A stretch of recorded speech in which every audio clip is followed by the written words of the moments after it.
Welcome back to another episode of the Get Up and Scale podcast with Kai and Brett. I'm Justin, founder of Get Up and Go Kayaking.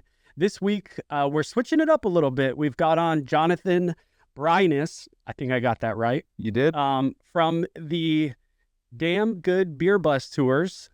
He's doing a lot of different things, but he's really interested in franchising, and we thought this would be a cool episode to have him on to ask us some live questions so that we can give our feedback on any of those questions and hopefully help him either make a decision to become a franchisor or scare him the hell away from franchising. I gotta work, grind.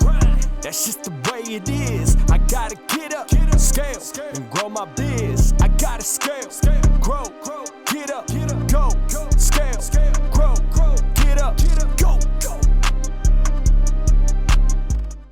Welcome to Get Up and Scale, Jonathan. Thanks for joining. I appreciate you guys having me. Justin, I've been following your journey. You know, we used FMS. So once I was put on the map, and as I was just saying, Kai and Brett, I've been listening to all the episodes of the pod. I really resonate with your business from the party and the private groups and stuff. So truly honored to be here. And I think I'll be speaking for a lot of people on the fence.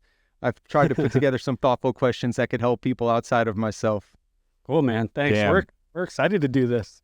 Yeah. You got a super fan, first one ever.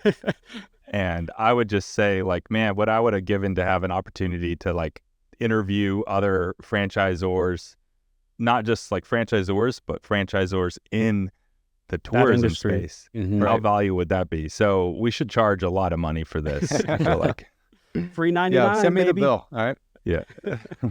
So you said FMS, which is a franchising company. So are you currently franchising? Like, give us the landscape, the lay of the land of what you're doing currently so we have an idea. Yeah, I'll give you kind of the quick rundown. I've been in business for 7 years. I'm from South Florida. Original location is the West Palm Beach market, okay? I moved to, well, let me step back there. Right before COVID, I knew that for me, the growth model for this business, the only real viable option to me was franchising. Now, self-admittedly, I think that I went through the legal process a little prematurely, but unlike, I always like to say, like a coffee shop, where if I open one successfully, I can open another one in the next pocket of town over and, you know, have 5 or 6 manageable. For me, it was very clear, this is a very specific market type of business. And so if growth was an option, franchising was the only one that made sense. Now, from a business perspective, I don't think we were ready when I went through the actual process. Fast forward, I moved to Asheville, North Carolina, where I've been for 2 years, opened another location here that's like really opened my eyes to what a proper market can be. To be honest, West Palm Beach is just like not really ideal for what we do. And then being that we have a presence down there and I have awesome staff in place, we just opened our doors to Fort Lauderdale. Haven't really gotten after it, but it's kind of like we're here, we have the presence, we'll start to dip our toes in the sand type of thing. And so even though we're legally allowed to franchise, I never quite felt ready to put like pedal to the metal, because I just didn't feel confident in the systems, in the revenue, et cetera, et cetera. And now that I've taken everything I've learned over the last 7 years and I'm in a proper market, and by the way, a very competitive market and still doing pretty well, I feel like it's now or never type of thing. And that's kind of where I'm at in a real quick nutshell. Cool. I'm curious, actually, it's not a story you hear very often where someone launches and then thinks of franchising almost immediately. What made you feel like this business in particular, that your only growth model was franchising? Yeah, so early on, I think when I first opened, full transparency, it wasn't even a thought. You know, I'm sure for like a lot of business owners, it's like, I'm just starting a business, right? And then I'm fast forwarding and I'm thinking, you know, okay, what could be my next viable market? Fort Lauderdale, Miami, maybe Orlando. And the more and more I did it, I was just like, I don't know if there's enough meat on the bone. And I'm not saying by any means that I've like tapped out every resource, right? But then I just kind of knew, for me, like I was using the coffee shop example, I didn't want I didn't want to worry about Johnny in Jacksonville calling out on a tour, right? I didn't want to, I think similar to what you've talked about, Justin, about wanting to not necessarily manage people, but like, Yeah. even though you're managing franchisees to a sense, I didn't want to just continue to grow corporate operations. And even if I did, I felt that would get tapped out very quickly because I can only oversee so many places at once. Now, I'm not saying I'm right or wrong. That was my thought process at that time. Yeah. So It's pretty smart. yeah, it is like, and it's very similar to how I was. I think Kai may have been kind of the opposite. You were thinking about franchising pretty early on, or even starting out the business, right, Kai? No, we didn't give a second thought to franchising actually for probably the first 7 to 8 years. Okay. I mean, it wasn't even in our vocabulary.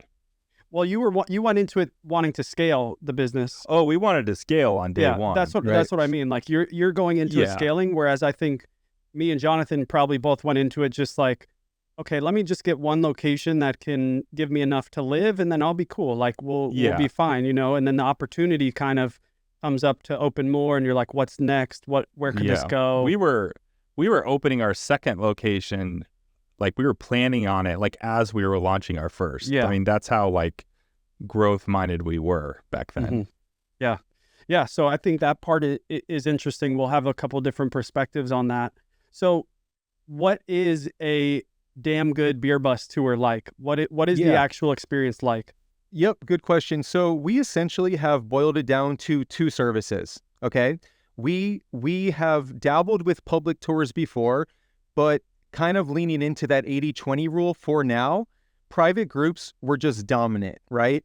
Bachelor, bachelorette, corporate, birthdays, weddings, and other fun transportation services. So in addition, we offer 2 services, an all-inclusive guided tour experience. So not unlike what Chad does for CBT, for those listening in City Brew Tours, which is a franchise. But we also just offer fun, safe transportation with kind of a brewery niche, right? So almost half of our business, actually more than half of our business in Asheville is people electing for that. Brewery tour transportation. And that's where branding comes into play. People, you see our fully wrapped vehicle, you see the name, the logo, the website, the pictures. Like for me, I love it. I absolutely love it. And it's easy. The margins are through the roof. And even in a world where craft beer may go up and down, young people drinking may go up and down, there will always be a need, in my opinion, for safe, fun transportation. And people find us versus a generic black unmarked van or a bunch of Ubers and super personable guides, right?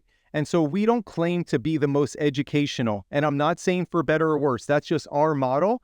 I feel like, Justin, I've heard you talk about this before, like the tour guide being your friend. We don't just get a CDL driver and have you on your way, right? Mm-hmm. We can hit you with education, but what I really, really take pride in is every touch that they have from when they find us online till we drop them off. Everything like exceeds expectations. And so long-winded answer to say we offer guided brewery tours and transportation services that are primarily brewery and bar hopping, but also weddings, concerts, sporting events. Anything that a 14-passenger bus could be used for that isn't quite a party bus, but has a much more fun vibe to it. I'm curious, why limit yourself to like the beer niche? Well, that was the first thing. Yep. That's the first thing that strikes me when looking at it. And honestly, when I look at Chad's business too, is I feel like you're kind of marrying yourself to a trend, which you could say the same thing about us. But like beer is very specific, right? And I feel like it's more male, and it has a different sort of connotation. So I'm just curious what thoughts went into that when you came up with it. Yeah, no, that's a great question and something I wanted feedback on. So while we're there, originally it was just maybe it was just that's a niche that I absolutely love, right? I saw an opportunity for that. And again, 7 years ago is a different landscape. Keep that in mind. Things, especially in Florida, I was riding that wave, like not to Chad's level, but like the South Florida wave. I was good timing there.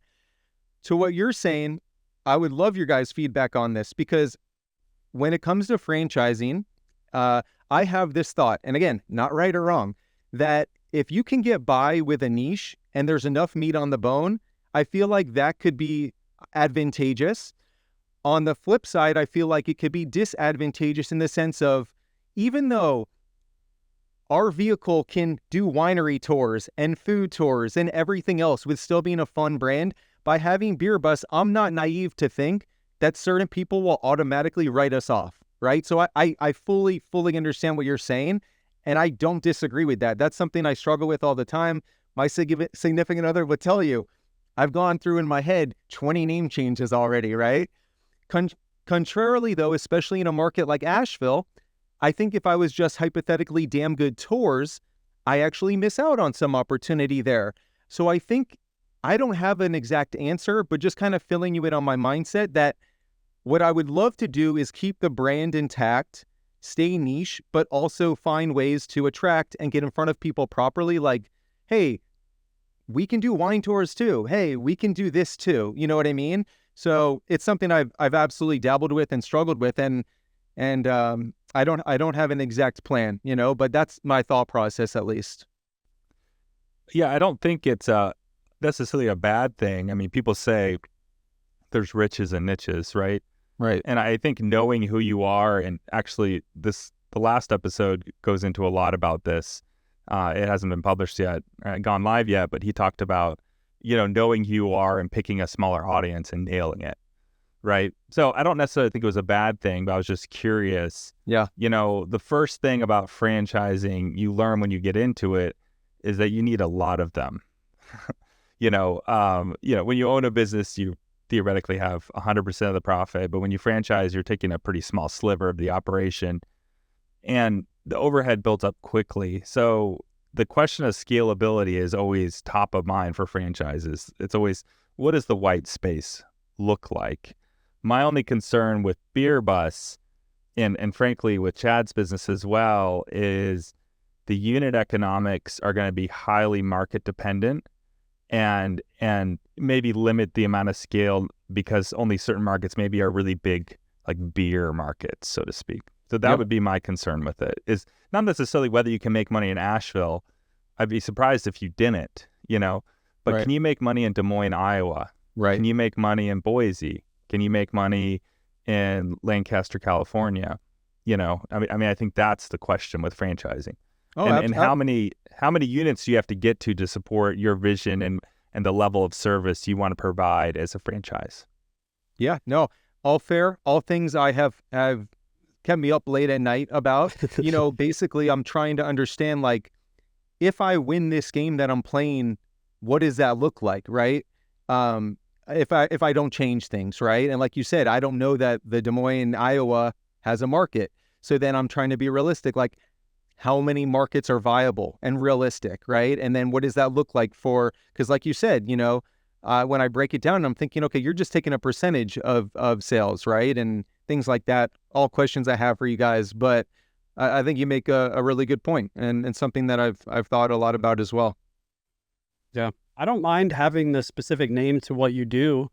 But to Kai's point, and even to your point, Jonathan, like, if people do want to do wine tours, like, you have the infrastructure already to do it. Right. Yeah, knowing your customer really well is really important, but you could know two sets of customers more, as easily as you could one set of customers, or you can give Right. them more options of, like, hey, we not only have beer tours, we have wine tours, we have spirit tours, we've got whatever kind of tours you want to do.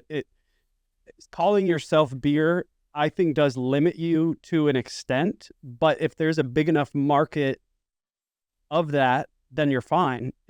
So to Kai's point, can you fill up enough seats in your buses to make it worth it for you in different markets is the real question. And I think anyone can fill up enough seats of anything if you do it well enough. That's, I don't think you would have a problem doing that. It's more of like, do you have the systems and processes and the reach and all of those things in place to make that to where you're getting full buses every night and not just 2 or 3 or 4 people that are going out, once a week. Like, there's a big difference between that. So I don't know. Like, to Kai's point, like, I like that you have a very specific audience, but you could have a couple different specific audiences and still do really well, you know?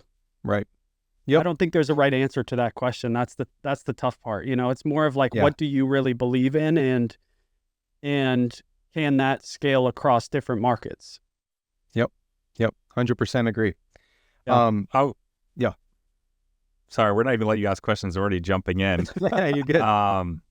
One of the general rule of thumb, and I don't know how accurate this is, but to be a franchisable concept, you need to be able to open in at least 100 locations.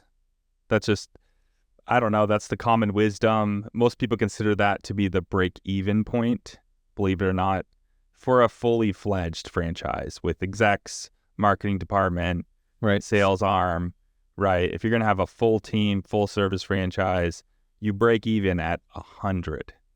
So it's a very intimidating path. I think there are more nimble ways of doing it. And Justin and I are probably more of this non-traditional franchise that is kind of making our own way. We're not using the traditional path of like food service, professional services.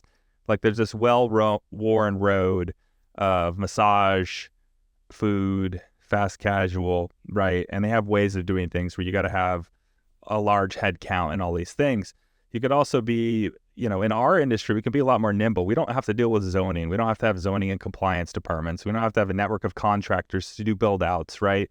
There's a lot of things that we don't need that gives us an advantage and makes franchising in this new world different, and just the technology we have to be able to manage, most legacy franchises came up in an era of paper and mail and traditional cubicles, and we're able to run, our locations, 38 some odd locations, we're working out of our home offices and using software to make things really easy. So it's possible, but I do still think it's useful to think about it that way. Yeah. I don't think I would start any franchise if I didn't believe I could open at least 100 locations, because there's probably other growth models that are probably better than franchising if that were the case, given you're only going to get 5 to 10% royalties. It's difficult to make money without that level of scale. Yep. No, that's fair. Is that something that you thought about as well, Justin? 100 locations? Was that number in your head? I think just arbitrarily, yeah. Like, Yeah. What does life look like if you get to 50 to 100 to 200? Like, what does that look like? But, I was profitable at my first franchise location. So to Kai's point, like being very nimble is super important. I still only have me and just a community manager on my corporate staff. I'm hiring a director of operations because I'm at 32 locations now and I need some help. But if you do it the right way and your unit economics are profitable and or if you're willing to take on debt to scale your business too, that's a whole nother route that you could go.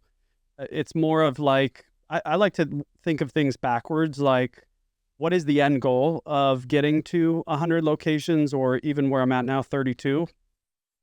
Like, why do you want to get to that end goal? Is it so your life, you have more money to do different things in life? You want a big house? Is it just to say that you've grown a big company? Is it because you love entrepreneurship? Like, what is the actual reason of wanting to get to 100 locations? And then from there, you can work backwards and build out a plan of how to actually get to that point in the way that you want to get there. If money's the thing, then you worry about profitability. If people are a thing, you're less worried about profitability. There's a whole lot of different scenarios that get you there. But I think of 100 locations in the terms of like, what does an exit look like in the current landscape of where I'm at? And an exit at 100 for me would completely change my life forever. So yeah, getting there would be kind of cool. Yeah. Cool. And Jonathan, I know you came with questions, and I know we're all eager to hear them. Yeah. Let's Hit let us. them rip. Yeah, let's let them rip. So let me kind of set this up. I kind of have them broken down, I think, like pre-franchising days, right? So like people on the bubble, the cusp, myself included, right? Then maybe like early days of franchising, like some questions more geared towards that you wouldn't have to worry about in advance. And so we'll go there. So let me set the preface on this. You know, in my head, we were talking about this. I used to think you need to have multiple corporate locations before you even contemplate it. Now, I know you both have gone different paths, right? What is your take, knowing what you know now? And Kai, in the last episode with City Brew Tours, I heard you kind of said like, yeah, if I could go back in time, or like Justin did it right the right way is what you said, right? Do you think, whether it's myself or someone else, it's more valuable to have one home run market, or hypothetically 3 at 70%, in the thought process being brand recognition, growth, proof of concept in multiple markets first? Or do you think proving one home run market is more valuable? Because I think a lot of people just assume the game plan is multiple, you know? Are you asking me? Or Either way? both of you. I'm asking both of you, yeah. Or all three. I'll start. I made that comment more that I wish we had franchised earlier. Okay. I do think it was important that we had experience in multiple markets for a few reasons. One, we understood the unit economics in different market conditions, which gave us a huge benefit for analyzing potential franchisees in different places across the location, because it gave us some way of analyzing markets and understanding potential revenue. Like where we are today, I have a pretty good idea. I can tell you, if you gave me a city, I can tell you how much money our franchisees would make top line on any of our concepts. And I'd be pretty close because we just know the business so well, right? So I actually think that's really important. The second reason why I think being a multi-unit operator is important is it forces you to develop the processes and systems that you're going to use for your franchisees, and you'll know that they work. Yeah. I would have found it very difficult to have one rockstar location, gone in franchise, and tried to come up with processes and systems and experiment in real time with franchisees who are relying on me to add value. Because the reality is it would have taken some trial and error really to develop those systems. But because we had launched in so many locations, we actually had a lot of that material already figured out, and it made the transition into franchising a lot more straightforward. That being said, like I said, I think we waited too long and we got too big first. I think we would have been better off, 3 or 4 locations, understand the grand opening checklist, developed out the basic systems. We should have launched a franchise probably back in 2016, 2017 at that point. Really, the reason we didn't is we were honestly just ignorant of this business model. And we thought the only way was to continue to grind it out and hire and buy out locations and, do that. So. Gotcha. Cool. Yeah, I agree. To Kai's point, I almost wish that I had a couple more opens so that I could figure out the processes a little bit better than just starting and saying hey, we're just going to replicate what I did at my 2 locations and let's see if it works at yours, And it was I had a good idea that it was going to work because our first couple were very similar markets to my first corporately owned locations. So that's the big first thing is where is your first franchise going to be? Is it going to be in an average market, or is it going to be in something comparable to what you already have? So you got to figure that out. But yeah, the whole setting up all of these operations manuals, even the opening checklist, that's not something that I did until more recently. And I'm like, man, why didn't I do this at location 4 instead of location 15? Yeah. And no matter when you do it, there's always going to be, oh, I wish I would have done this sooner. I wish I would have done these documents sooner. I wish I would have done these processes sooner. So to me, I'm just kind of shoot, let's just do it and see what happens, right? And I'll figure out some of the documents along the way. I'm not going to let that slow me down. So if you think your business model is good enough and you think your processes are good enough, and you at least have them written out to a point where you think it's replicable, then I would say do it sooner rather than later so you can work out those details. Maybe those first couple that you sell, you have to go into it acknowledging that, hey, I'm a new franchise. We're going to figure out some of these processes together. Please understand that stuff is going to change over time, but it's only for the better. And it's only to make these systems more efficient for everyone in the long term. And Kai and I still do that today. Now we have to tell that to 30 people, which makes it a little more difficult. And when you only have one or two, it's easy to change things. So if it were me, I would start doing it sooner rather than later, just so you can start understanding what actually does work and what is replicable across different markets. Yeah. The most important thing at the end of the day is that your franchisees make money and make it pretty quickly. Yeah. Right. And so to me, that's the biggest question. If you're not able to open multiple locations, at least that you're very confident in the unit economics of your business, that, I think the main reason Justin and I have been successful as we have in this sort of bootstrapping way is because our franchisees have made money quickly. Right. Yeah. They've gotten revenue and they've gotten it fast. If that had been different, the growth would have shunted really fast because you'd have unhappy franchisees, you'd have closed stores, right? And you'd have a mess on your hand. And nothing is more damaging or difficult to deal with the franchise or franchisee relationship than underperforming locations. No one likes it, especially when you can't figure out the answer. And, we have some that underperform. You know what I mean? And it's going to happen. But if that's happening to most of your new locations, then it would be, it would be a recipe for stagnation for the brand and the business. And so if you haven't had the chance to test out your business model in a lot of other locations, I would do everything I can to kind of validate the business case for it, because I'd want to be really confident of that not happening. I'd much rather have a corporate store not do well than a franchisee who's invested a lot of time and money into our expertise. Right. Yeah. Not to mention, it does, the first 10 units are, the most important. It helps build your item 19 on the FDD and getting all of that situated and making sure that your first 10 franchisees are successful. And your biggest really cheerleaders. And your biggest cheerleaders. Right. They're advocates for the brand at the franchise. Yeah, for people that don't makes know sense. what an item 19 is too, it's the financial portion of the franchise disclosure document, which is pretty much what everyone wants to look at when they want to franchise with you. What are the economics like at every location? And some businesses don't include that on their FDD. We don't. And others do. So this is a perfect example. Kai doesn't, I do.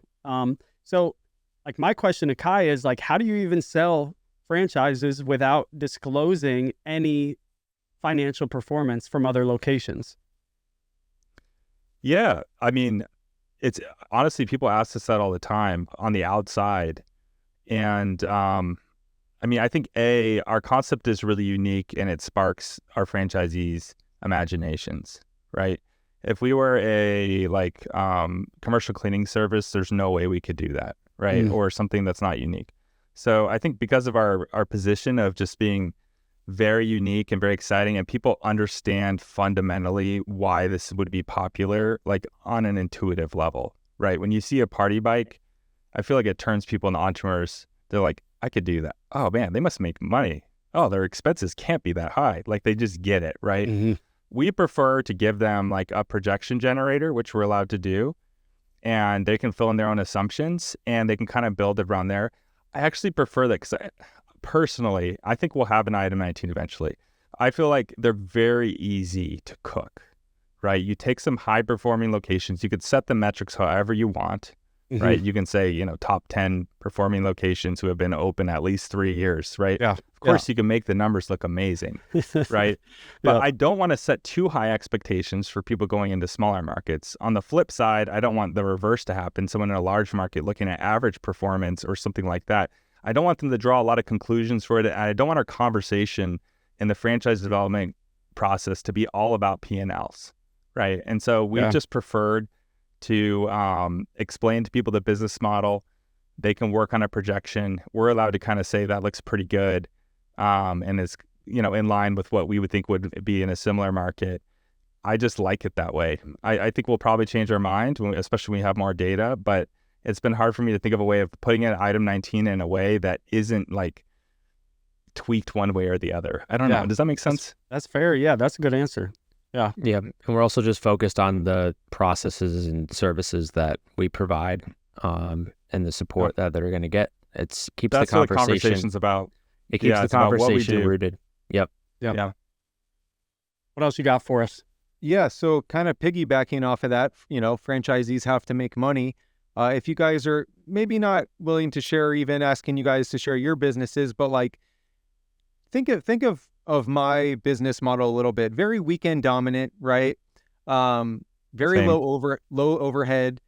If somebody, to me, and I could be very wrong, I think of the franchisee avatar as like somebody that is really into people, beer scene, maybe has a 9 to 5, doesn't want to quit, and is willing to be like an owner operator for the majority of the tours, right? So they don't have to shell out to staff nearly as much, really good tip business, etc. That type of business model, what do you think is a number that could make somebody interested? Like how much? Like I think 100,000 is always a number that's just like a general rule of thumb, but like not everything is, 7 days a week. This could be something where it's literally like very, very hands off, just as an example. You're saying number in terms of like how much their take home is at the end of the year, or how much the business makes? Like how much do you think a franchisee has to take home for it to like be worth their time in like a lifestyle, very part-time type of franchise? Depends on how much money they're putting in. Yeah. I mean, that's the answer to that question, and, right? and how much time? The question as is, well. what's the break-even point is the key question, right? Yeah. Like, if your franchise costs $20,000 all in to get started, then, $40,000 a year in revenue would be amazing, right? But if it costs $150,000, then it'd be terrible. So I always think that's the key question. What's the break-even point for average performance of the business? And what do you think a good break even should be? Like how many years, or what would you think is like solid? Justin? Yeah, I think to me, what I've listened to and learned in the franchising world is that typically like a 3-year break-even point is what's expected for, let's talk like the big established brands. Domino's, like you can look up their average entry cost and like how long it takes to get that back, and I think it's about 3 years, right? So I compare myself to that and just try to figure out if can I get there quicker than that? Are all of my franchisees getting there quicker than that? But I would say 3 years is a pretty good break even point. But it also depends on what the price to entry is. Like Domino's, you're paying potentially $1 million plus to get into, whereas my business franchise fee is $30,000, equipment's another 30 to 50 grand. So you're paying only 80 typically to get into it. You can make that back a little bit quicker than it would probably take to make back $1 million. It's all relative, right? But I would say a good estimate is 3 years. I mean, I would be happy with, I think it depends on the person's situation too. Like some people would be happy with an extra 30 grand in their pocket at the end of the year, and other people aren't going to be happy unless it's bringing in another 150 grand in their pocket at the end of the year, So, right. I don't know, Kai, average return on investment, how many years? So I think you need to look at it a little bit. There's a little more complexity than you might think, right? So there's two like major variables here. Is that an active investment or a passive investment? Because the expectations for those two parties are very different, right? Passive investment, you're going to have a longer payback period. No shit, right? You're going to be hiring management, but that's what you pay for to have something passive, So I usually break it out to like when I'm doing estimates, is this an active investment or a passive investment with a lower margin, right?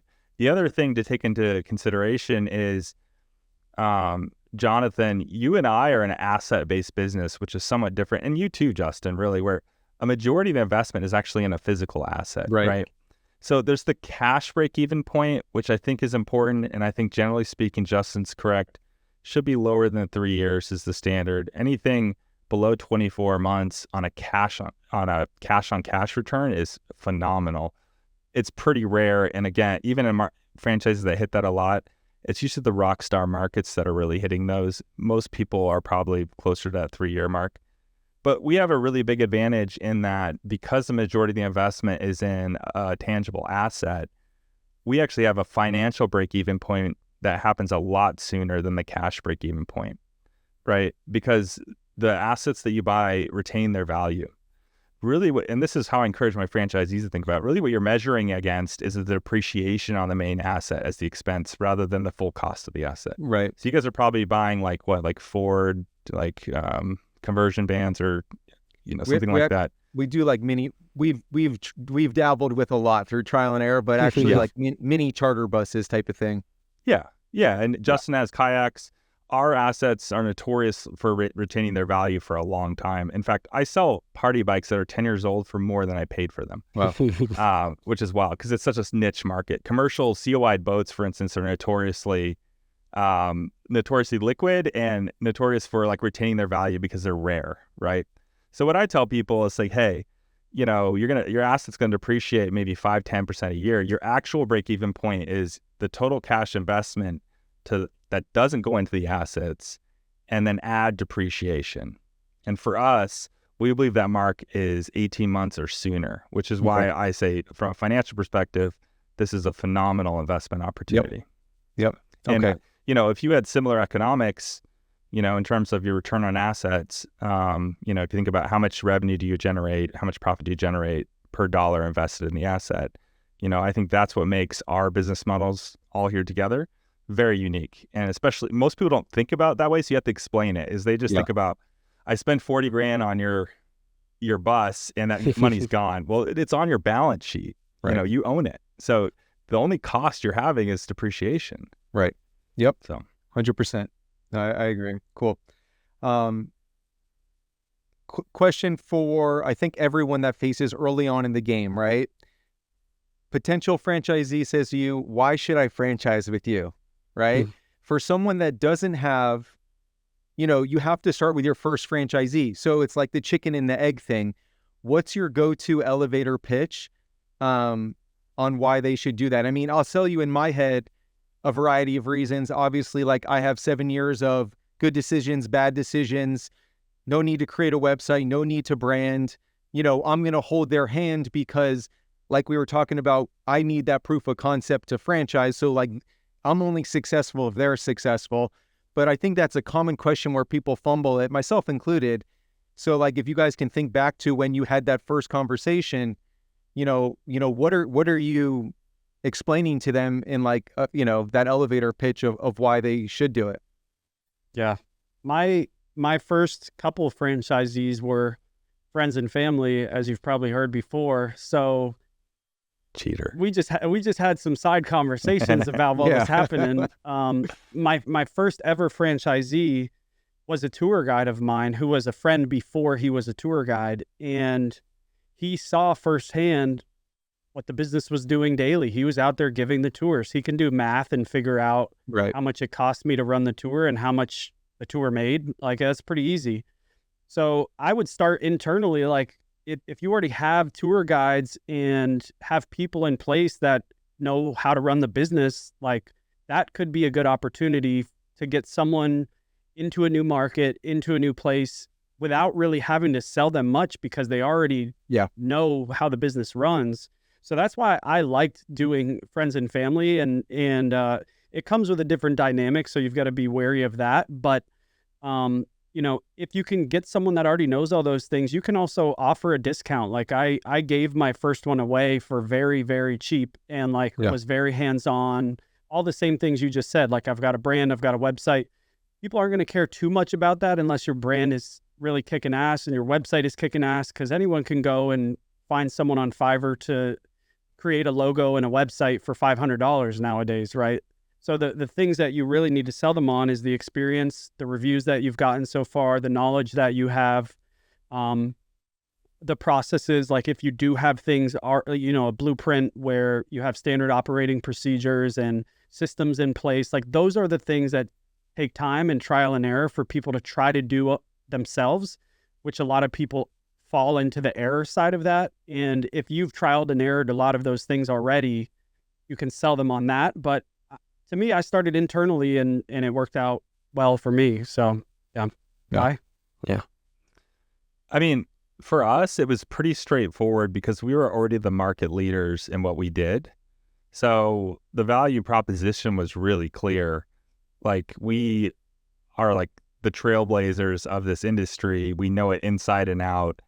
It was very clear that we were like the domain experts in, the cycle boat industry and the party bike industry. And we had put on a lot of work to position ourselves like that over the years, both intentionally and just unintentionally by being active in the community. We ran a large Facebook group of all the independent operators, right? I kind of knew everyone in the industry. We also controlled a large portion of the supply. So there's some gatekeeping there where if you want to get these really sweet assets, you got to join the franchise. So for us, that part was really clear. In terms of like how you sell people, like why should I join the franchise? I always like, well, you don't have to. And I always walk them through what it looks like if they don't, right? Yeah. You can go out there and buy a tiki boat. You can figure out how to deal with the Coast Guard. You can make some random ads and Indeeds, hire some captains. I guarantee the first 3 of the business, you're going to work like a dog and you're going to learn all the lessons I could have told you on day one, Yeah. right? It's like, do you want to work doing all that stuff, or do you want to just focus on growing your business and focus on the financial performance of the business? How active do you want to be in this? If you join the franchise, this is a lot more pleasant experience running a business because we've already figured out the hard problems, so you can focus on the fun stuff, strategic decisions, investment, right? How to grow the business, how to deal with marketing. It's not like turning a wrench and dealing with glitches and dealing with all this other stuff. So I always like tell people, I always answer that question as well. You don't have to join, Yeah. but I like what that. does it look like if you don't? Yep. It's a lot harder. Yeah. No, that's fair enough. I agree. It's funny because young, naive me or younger always had an entrepreneurial spirit, always side hustle, always flipping stuff, whatever. I never understood why somebody would franchise because I'm like, a true entrepreneur wants to do their own thing. Yes. 7 years later, it makes more sense to me than ever, Totally. So like I would be Yeah. a franchise customer probably before starting too. another business, I always say the same would thing. also. Yeah. I think I would, if I were to invest in another business, I probably would join a franchise 100%. Yeah. Yep. Yeah. That's that. And that's what most of the people that have years in a business now all kind of share the same sentiment. Yeah. So let me franchise piggyback off failure of is that a only little like bit. I was just going to say franchise failure rates are only like 13%, whereas normal business rate failure is like 80+%, so Yeah. keep that I've in seen mind. that stat. I mean, that speaks volumes, right? Yeah. I think it's skewed by the market leaders again. Like, we can drink our Kool-Aid a lot, but like, you got Chick-fil-A, McDonald's, you have, Right. like the highest unit counts are these world-class brands with world-class systems Yeah. that are pumping out a majority of units. So you got to say that. But it remains true, even in the smaller folks. If I just look at my niches, party bikes and cycle boats, the closure rates in my franchise versus outside, it's night and day. Yeah. It makes sense. You have systems, you have community, you have people that have done the same exact model with the same exact brand before you. So, Yep. I mean, logically, I get it. Let me ask you guys this, just for this example, no friends and family opportunity. Okay, that's off the table. I know you talked about, and I've talked to other people about, finding the right fit and giving away or highly discounted, etc. Knowing what you guys know now, if you're in my shoes or someone else in my shoes and you want to get on the board and you want to find the right fit, how do you think you're going about it? If no friends and family and no one's knocking on your door, how are you going out there to get them? I'd start with your customers. If you haven't already pinged your customers about, hey, we're franchising, you would likely be your own customer. I think that's my story, Kai's story. Like, we would have been our own perfect customers when we started our businesses out. And you may have a couple really good franchisees of people that have already been out, especially having 7 years of experience. Like, there's probably someone in there that loved the experience enough that they're thinking in the back of their head, oh, I would kind of like to do this. Like, this could be a cool opportunity. So to me, that's where I would start. I mean, you can also do some, finding a broker and trying to do that route and then giving up a percentage of the sale to a broker, that kind of thing. I haven't done much of that myself, but honestly, I would start with previous customers. Okay. I'll be a little provocative. Ooh. I think if you don't have people knocking on your door, you're not ready. That's my personal opinion. And maybe my experience is coloring that because, we had people asking to join the franchise before the franchise even existed, right? And it's part of the reason why we got the idea.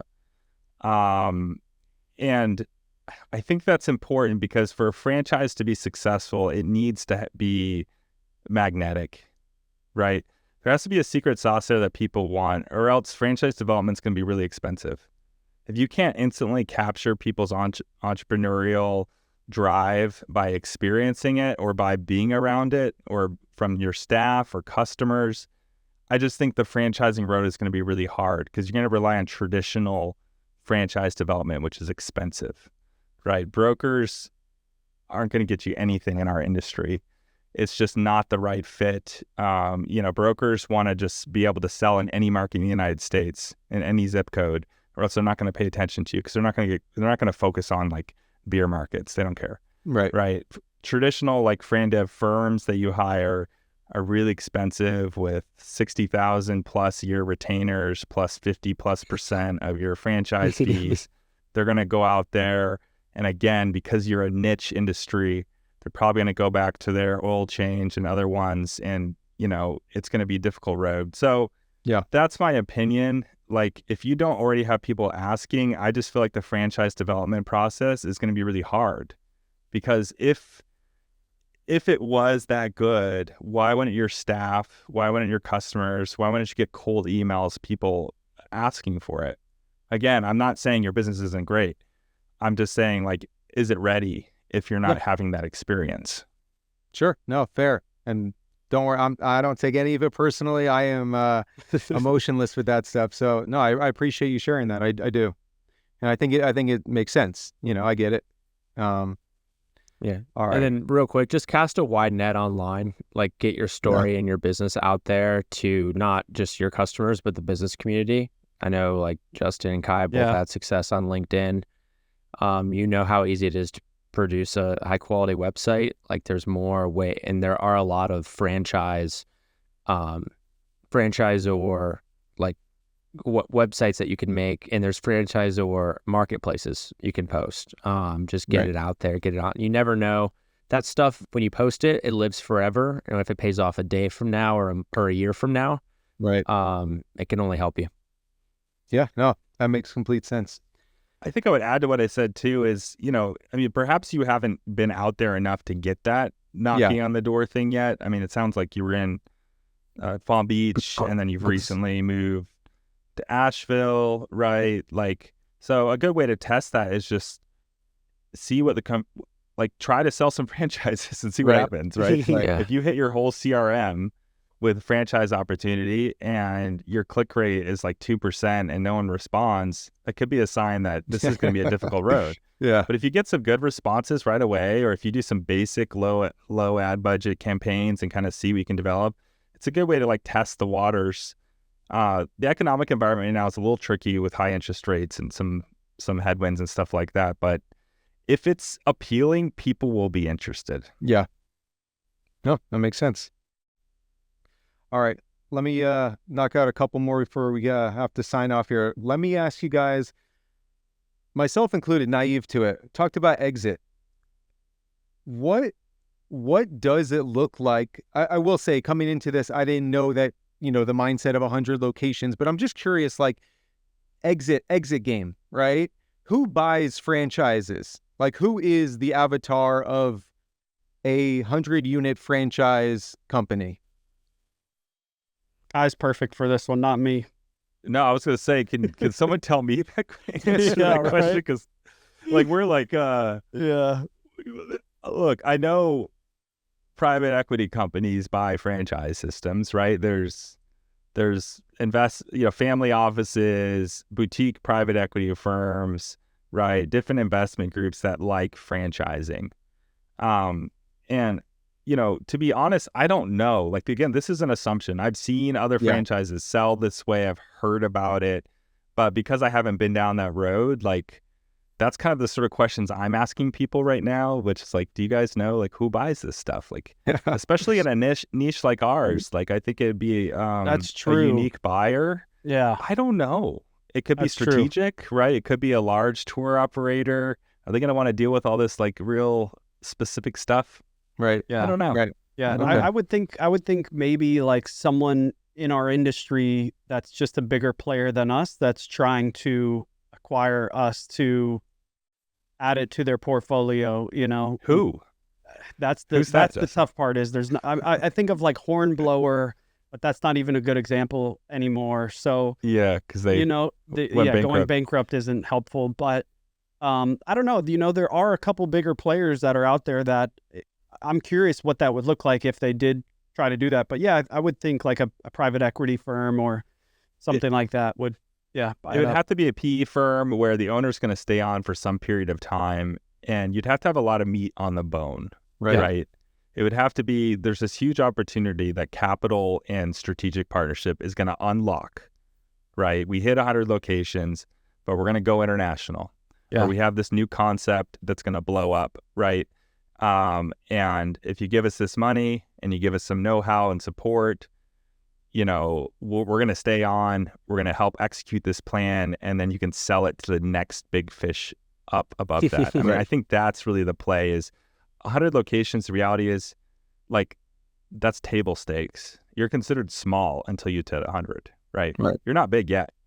And so selling then is not selling to some large private equity company. I'm talking about family offices and boutiques. They're going to want to buy this to actually make it large and sell to a big fish, right? A large capital group, a large investment firm. So I would think that would be the most like intuitive play. The reality is it's going to totally depend on the economic conditions when you're trying to sell. Is the market on the downswing, upswing? What are interest rates like? What's the opportunity? Is there a big roll up you can do? We're trying to figure that out ourselves. Yeah.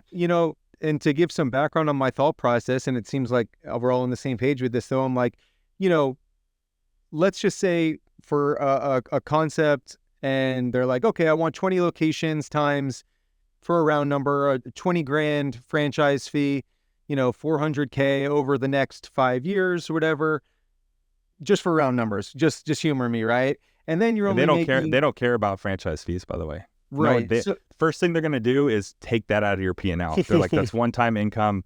We don't give a crap. Exactly. So Yeah. that's what I'm thinking. I'm like, so they're seeing, like, if a corporate location, you can make $100K and 3x the profit in a normal sale, right? But in a franchise, you're doing all this work for 100 locations. You're taking 5% of all of them, and then I'm like, that seems like a lot of work for I don't know what valuation you can get, right? Because like you said, they're not taking the fee, right? But as like a boutique franchise, maybe you just say, hey, I'm cool with $400K in the next 5 years and some, residual paycheck. I wonder, like are there franchises out there doing that? 20 locations, they're content with that, like not trying to exit, just happily opening 3-4 a year, making $100K on fees, and This guy, Aaron, Justin's happy. He doesn't. I'm he's chilling. not. I mean, yeah, if you look at the business, right? Like it's only me and one other person. Right. I don't have many overhead expenses on the franchisor side of things. We're opening 5 a year, and I've been happy with that. Yeah. Yeah. But I mean, last year we did north of $5 million, and I get 9% of that.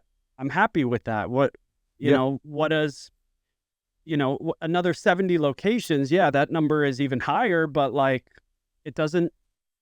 I've already gotten to the point of like where it's changed my life. So like, I feel like going crazy and getting a whole lot more all at once doesn't really change much for me, so Yeah. I'm happy. Yeah. I'm happy with where it's at and just pumping out a couple every year. Cool. No. Yeah. No, that's awesome. That's awesome. I think as long as you have your new franchisees are making money, your existing franchisees are making money, you have a good concept. I think the way Justin's doing it is totally right. You know what I mean? And I think that it's a good lifestyle and it's a good business to run. You don't need to have an exit plan. The problem would be is if you in our case, we're very different. We're pretty ambitious, right? And, we'd like to build this franchise platform for the tour industry. And, we've set out to do that. Right. Because that's like what we're passionate about is trying to do this thing that we're trying to do. And it's hard because we have a lot more overhead, right? Yeah. But I would say for Justin's path to work, though, is the concept has to be really good. It has to be magnetic. The customers have to be drawn to it. The franchisees have to be drawn to it. Because I know some other examples of franchisors where they've done a similar path. They've gotten to kind of like the 20 level, but things kind of flatline. They're closing stores. It's a very stressful position to be in, I feel like, as a franchisor, because they're relying on you. And so, I think that's like when you're going into franchising, you're like, that's the world you don't want to end up in. Mm-hmm. Having a bunch of contracts with people where you're obligated to support them and you don't feel like you're able to do that. Yeah. Because that'd be like emotionally difficult to handle, Right. Well, psychologically difficult. should you franchise? Should you not franchise? I think exit plans is a great way to end the episode. Jonathan, it's been a pleasure having you on. You've asked some very insightful questions. I think we'd all enjoy a part 2 sometime. We should definitely connect on that. Yeah, thank you. Thank you for coming on. If people want to hear more, talk to you more, how can they find you? Yep. So Instagram, Damn Good Beer Bus, website, damngoodbeerbus.com. That's our main 1-2 online. Nothing else should come up under that name. So that'll take you everywhere you need to be. I'm going to buy the keywords right now. So get up and go, Kai. Shows up first. Yeah. No, I'm just kidding. Yeah, thank you so much, Jonathan. I look forward to a part 2 of this for sure. I appreciate you guys. Next time I'm in Asheville, I'm definitely going to check it out because I love Asheville. Let's do it, man. No, I appreciate you guys having me. Continued success to you all. I gotta work, grind. That's just the way it is. I gotta get up, scale, and grow my biz. I gotta scale, grow, get up, go.